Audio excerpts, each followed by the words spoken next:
Tonight we're out on Hanover Street. It's 1:30 in the morning, it's -5, it's freezing.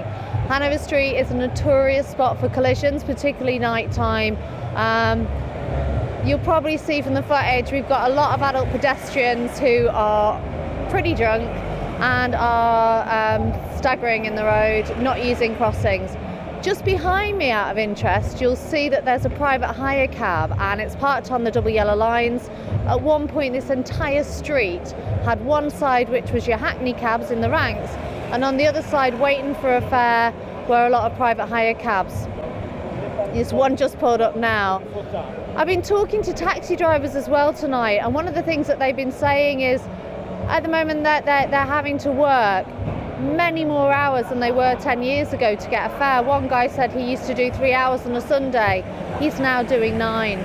I think the big thing that stood out to me tonight is the only traffic on this street has been taxis. It's a mixture of hackneys and private hire, and they're all jostling for space on the street with pedestrians.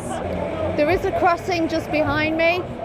50% of people are using it, but a lot of people aren't. The other thing that's behind me is a set of railings. And what we're actually seeing is, rather than the railings actually keeping people on the right side away from the road, people are then walking trapped between the railings and the road itself, which is just a disaster waiting to happen.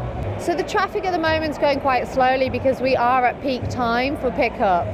But earlier on, there was a faster flow, and we did see a few near misses where a taxi, I think I've seen a couple of taxis nearly collide with pedestrians.